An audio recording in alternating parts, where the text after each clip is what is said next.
Good afternoon, class. Good afternoon. So before we proceed our next topic, kindly stand up and let us pray. Miss May Andilo Santos, please lead the prayer po. Let's be certain. Yes, we are. Praise be the name of our Lord. Now and forever, amen. So before we start our lesson, who wants to recall our previous topic who report by Miss Moreno? Yes, Miss Elvira po. So, yung last topic po is all about critical literacy. So, pag sinabi pong critical literacy, kung panuta po, naiintindihan yung binabasa ta and then kung ano yung log talaga sa newspaper. Okay, thank you po. So, ngayon po, magpapatuloy na tayo sa next lesson, which is, sino po yung gustong makakabuo ng jumbled letters na next topic?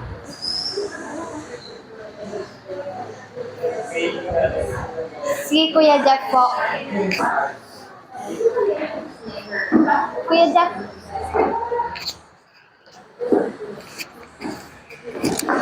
Critical literacy, the arts, and the arts pala. Yes po.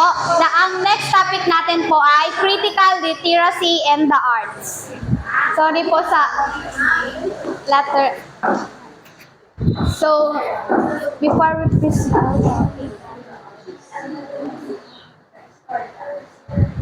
so, ito na po yung next topic natin, which is critical literacy and the arts.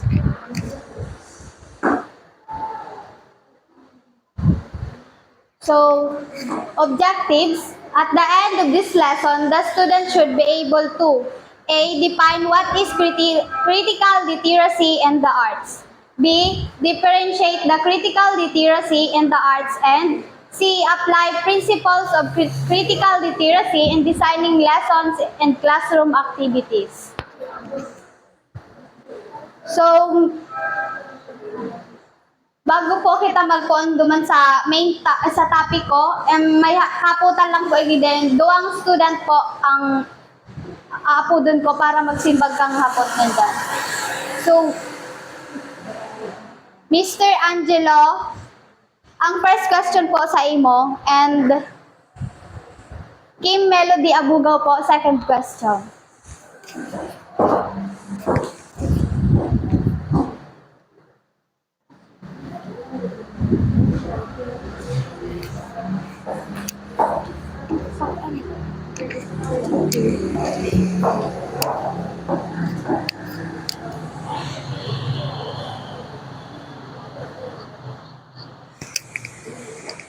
So based po sa question, what is the role of art in society? Should it always make us feel good or can it challenge us too? So for me po, since ang topic po is critical literacy, kita mismo, i-analyze ta mismo yung arts na muyatang yan, halimbawa, ang tigiling tang wala lugod ko. Yung drawing na yung parang walang direksyon yung drawing, nakalimutan ko yung tawag. Painting, artwork. Basta. Based duman sa sa picture na tigiling ta, dapat obserbaran ta mo na kung ano si mga so mga naka-indicate duman sa picture, halimbawa si mga lines, sizes, shape, colors, and bago ta bago ta ito ay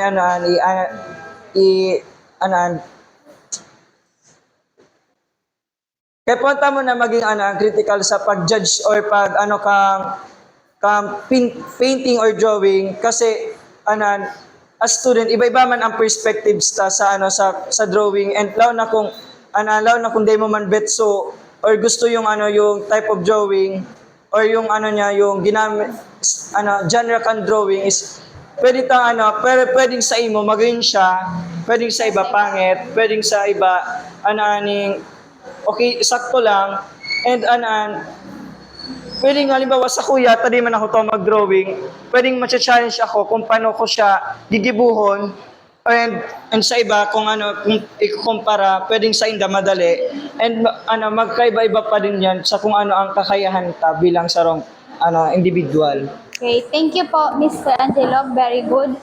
So, I will call another po na masimbag sa inot na hapon. Mr. Rayo, ano po yung pakisimbigan po yung unang tanong? What is the role of one art in society? Should it always make us feel good, or can it challenge to us? For me, it can challenge to us. Yes. Because bakong gabos na tao in the society, tao ning arts, tao magbasa ning arts, tao maggibo ning arts. So, para sa kuya, it can challenge to us sa mga data to. Okay, thank you po. So, sa second question po, how does critical literacy help us read art beyond just word? Miss Larcy, may idea ka po?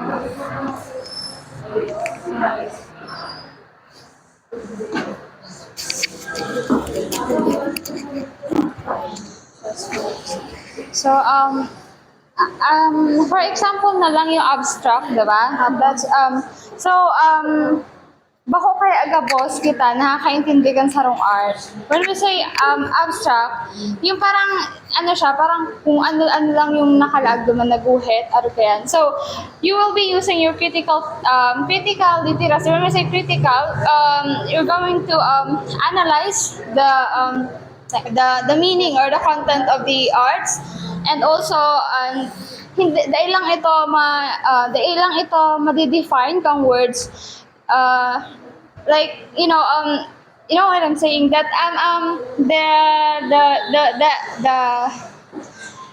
the message of the arts, when we say the abstract arts is varies to other people. So iba-iba po kaya yung ang pagkaintindi sa abstract. Thank you po. So, dyan sa masurunod na slides, mas maiintindihan ka po ang magiging magiging connection or pagkakaiba kang critical literacy and the arts.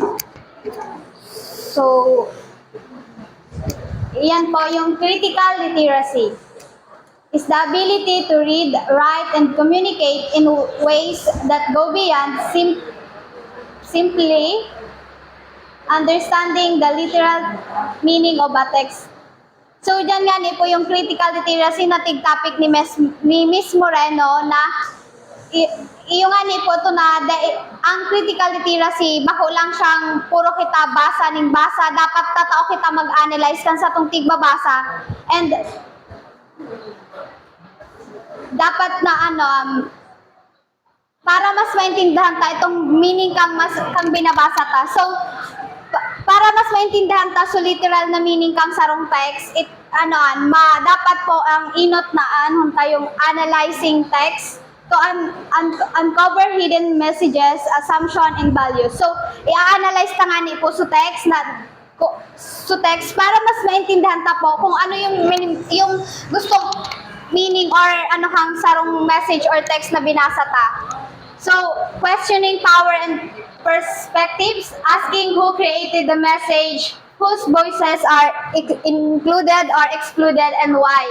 So, dyan po, once na may mabasa kita ng text or na dapat data lang siya, di ba, babasahon, dapat i-question ta kung kung isa yung nag-create ng message na to, kung ano ba yung na to, para sa ba itong message na to, and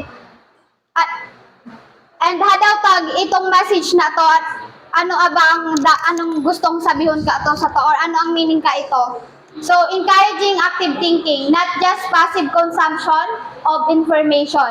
So, another po, encouraging yung active na, no, nag-encourage po siya kang active, magiging tapos so itong critical thinking ta para mas mapalawig pa so kaaraman ta duman sa text na nabasa ta.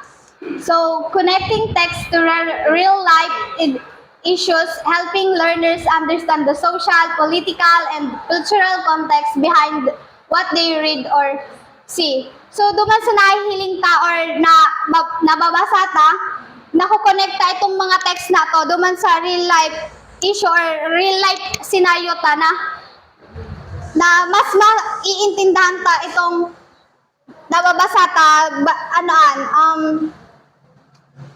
through social, political, and cultural context. So, isa po may idea? May karagdagan?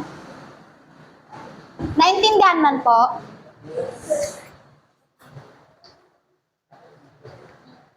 So, Miss Jubil, please read po and give The creation of artistic products by an individual and the perception and rejection upon others' artworks showcase the power of critical literacies at work within arts context. Luke 2000 argues that it is the primary aim of critical literacy to first allow students to see how texts work to construct their worlds, their culture, and their identities in powerful, often overtly ideological ways, and understand how they use text as social tools in ways that allows for a reconstruction of these same words.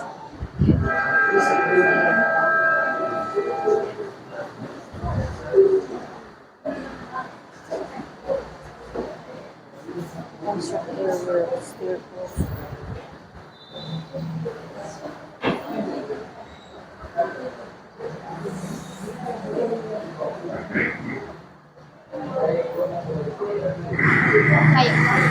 Okay, thank you po Ate Jubil.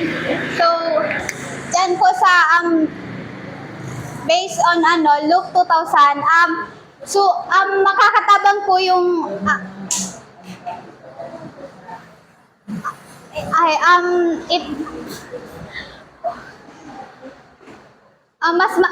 dyan po sa creation ng artistic product by an individual and the perception and the rejection upon others' artwork showcase the powerful of critical literacy at work within art context. Ang gusto niya po paano ni Luke 2000, kumbaga mas makakatabang sa estudyante na para makakonstruct ng meaning yung text na binabasa ninda and para mas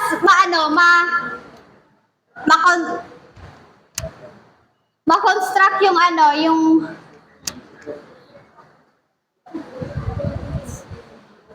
yun nga yung makakonstruct ng meaning yung text na binasa. And sa pandua po mas maiintindihan and ang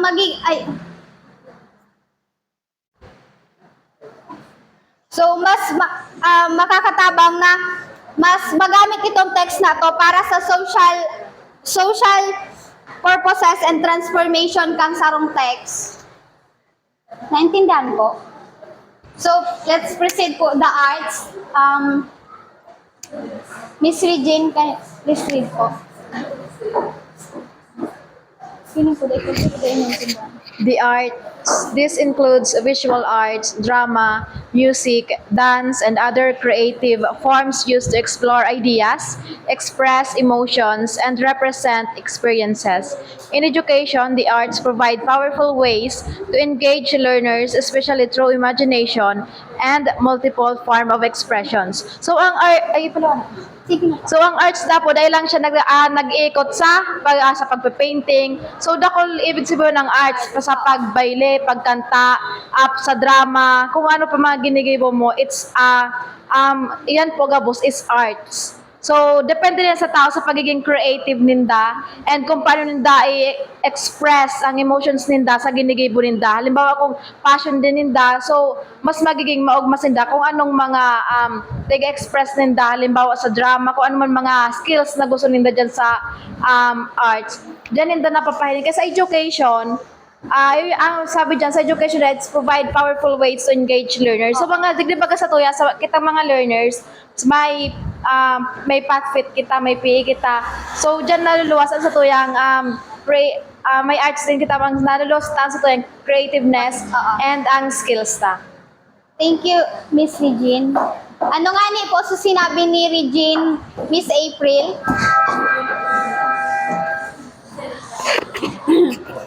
So yun na nga ito, ang arts, bako lang abot lang sa pagdodrawing, kundi pwede siya mahanap na rin sa pagkakanta, the way pagkanta, pagsayaw, pwede na makabuo na ning arts. Lalo na pag nagigibo ning sa diring kanta, tapos sayaw, pwede naman kita maka-provide ning arts about dyan. Yun lang. So, tama po itong sabi ni Dana. Ang arts bako lang ito bagang drawing or ano na, dakulon kita ning ano na, dyan true arts po na nas na-engage kita na maging creative, tas na-engage so ano ta, so kumbaga na-express ta so feelings ta, and so ano, na-reflect din so ano ta, experiences based on the arts, and ano, sabi nga dyan, ang arts mas nagpo-provide ng powerful ways to engage learners through imagination and multiple forms of expression. Kumbaga yun, dahil sa arts, dakulon ning na-imagine yung mga yung mga kita are ang mga ake and mga estudyante. Dawaday totoo mag-drawing as basta dakulon man na ma-express na sa feelings ta, it's ano na kang arts ko. Naintindihan do? So, igdi naman po, arog po kaniyang sa arts. Miss Sambo, please read po. Thank you.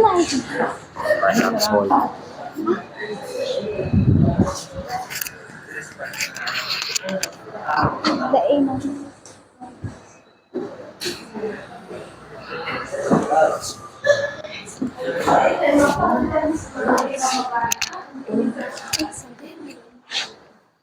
The art literacies and reality are dynamically linked, and the understanding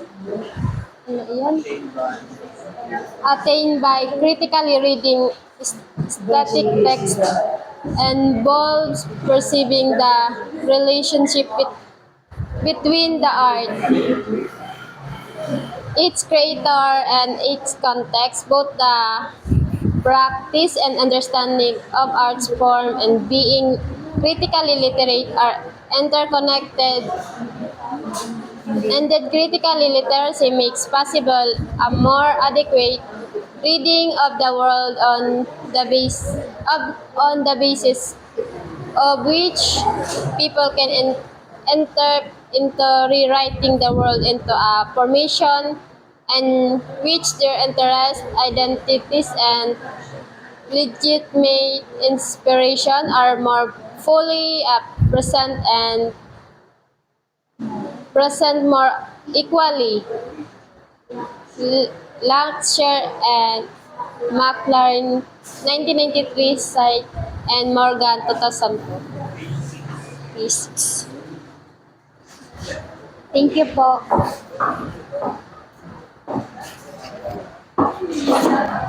Isa yung pang may idea. Miss Gladylyn po. May idea ka po.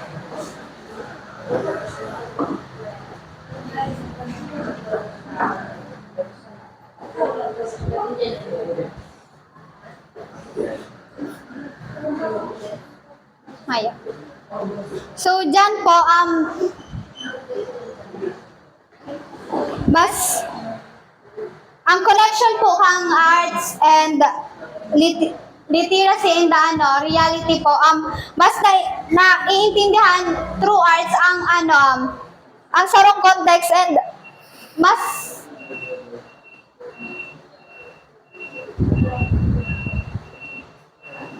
both the practice and understanding of art forms and being critically literate are interconnected. So, kumbaga, ang critical literacy and arts connected sinda para mas para makasurat or makabuo ni sarong it empowers individuals to rewrite the world based on their experiences and identities.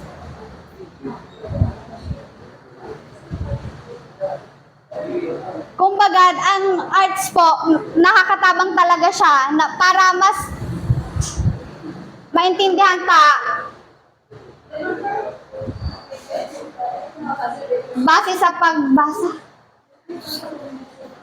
Naintindihan ko po.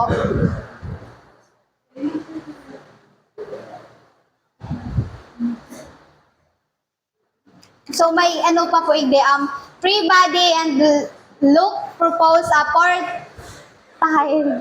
model of reading instruction widely used in Australian schools to support the development of critical literacy. The four key components are coding practices, helping learners become code breakers by understanding how text works, including their patterns, sounds, and symbols. So sa coding practices po, iyo po yung nakakatabang sa nagbabasa or sa estudyante para mas maintindihan kung paano nag-work itong text, including the so patterns po na ginamit, so sounds and symbols. Naintindihan ko po.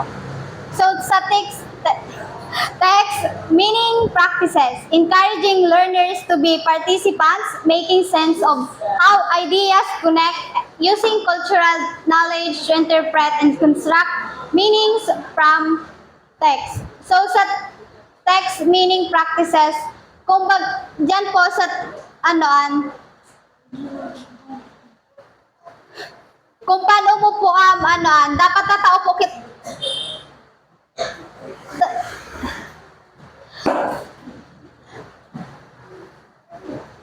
dyan, kumbaga, tatao po kita, ina-encourage dyan sa estudyante na maging, nabasahon maayos sa text and para magka-connect sa ideas na binabasa niya and, maka-interpret and construct ng meaning halik duman sa text na binabasa niya.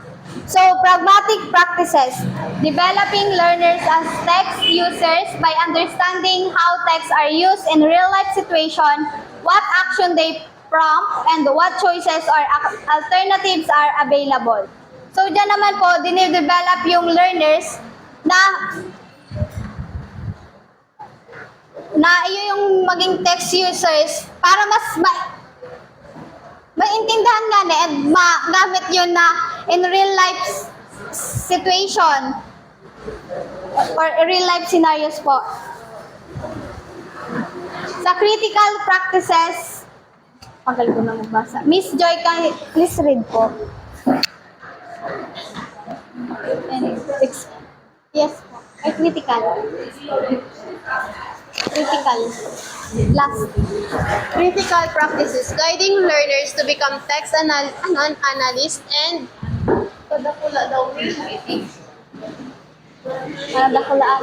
critics by examining the purpose, values, and power dynamics within a text, asking whose interests are represented or silenced. So, thank you po. So, dyan sa critical naman po, yung magiging, kita, guide ito para maging ikikritik ta and i-analyze ta yung purpose kang itong text na binasa ta and yung arts na by naintindihan po. So, sa textual analysis, involves guiding students through reflective questions to uncover a text purpose, audience, assumption, and biases. Key questions include, what is the topic and why was it written? Iyon na po yun. So, itong ano yung topic and para sa ito or ano ta sinurat ito, and who is intended audience and how it's known. Kung isa po yung magiging intended na yung magiging audience mo, and what values and knowledge are assumed. So, another din po yun sa textual analysis. So, pag analyze mo kang sarong text and who might feel excluded or challenges by the text, and how is the reader positioned by the author. Bigla daw siya.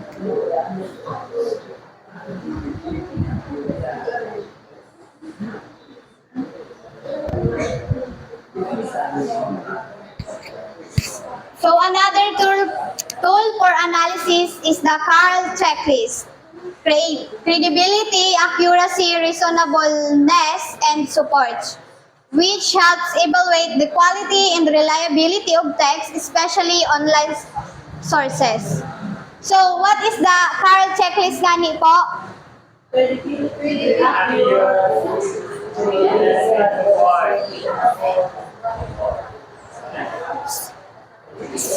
So, number 1, credibility. Miss, please read po. Sige lang.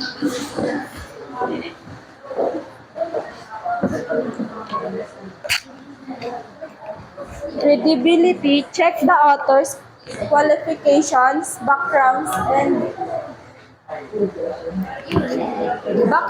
and whether the text has been reviewed or approved by others. Look for contacts, details, and sign of professional reputation. So, thank you po.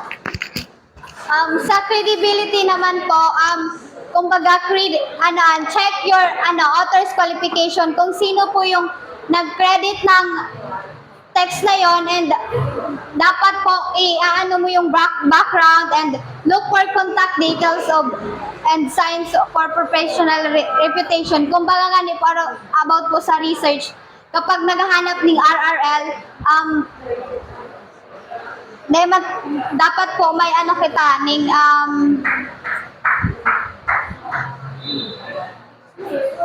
ano nga po ka?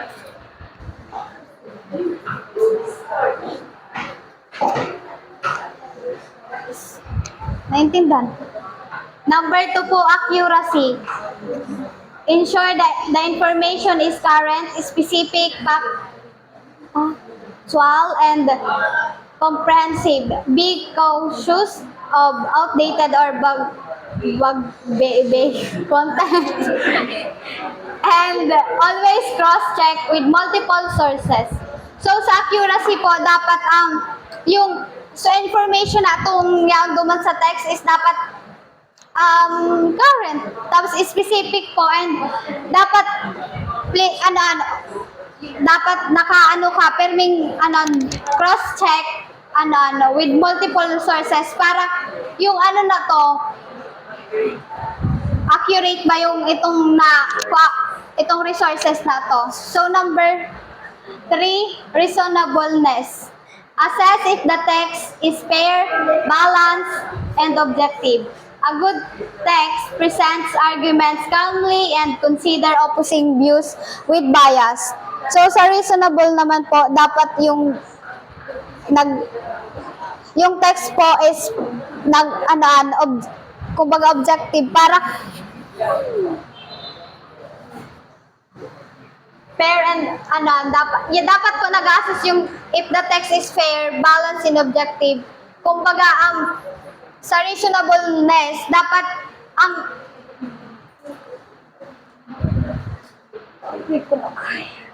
dapat ang binabasa ta po ning dapat may reason to.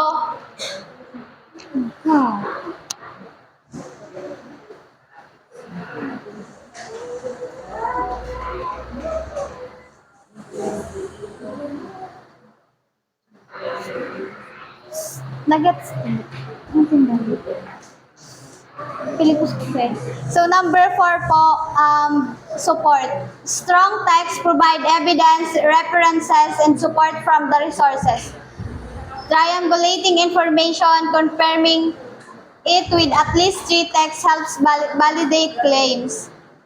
So dapat sa dapat nagpo-provide kita ning evidence na ma-support duman sa text na to and or tapos na ma-support duman and mahanap kita ning mga resources na nag-ano ning evidence sa binabasa ta. Naintindihan po. So, text clustering is a strategy where students analyze contradictory text to identify biases, compare perspective, and determine where the truth might lie. It encourages critical judgment and evidence-based thinking.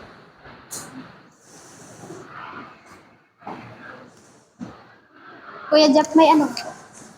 Ito na kuya.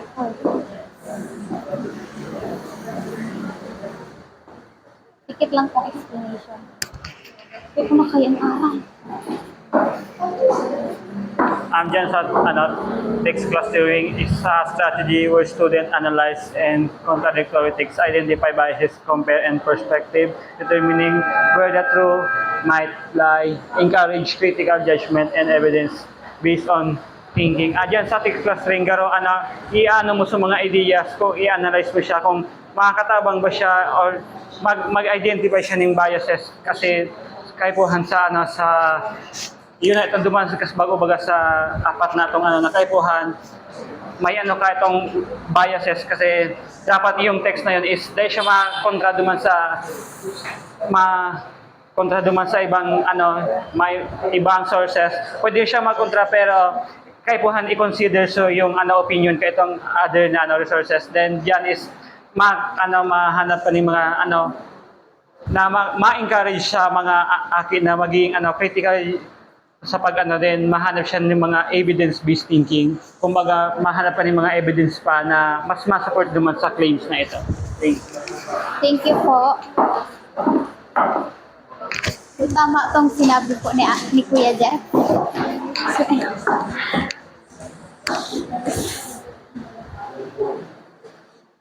Parang pong conclusion.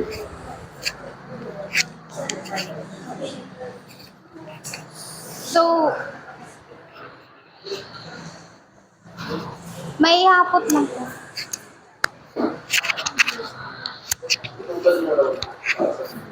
Oh.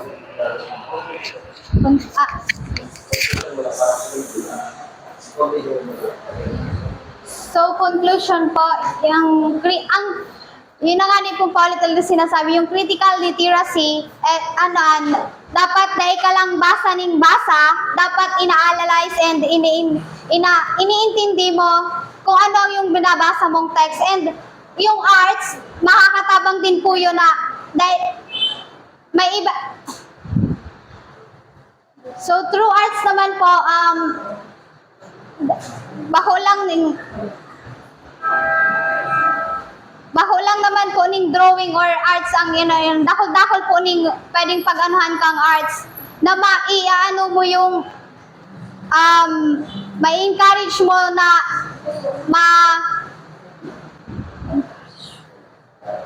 ma-express mo so feelings and emotion mo through arts. Then through arts naman po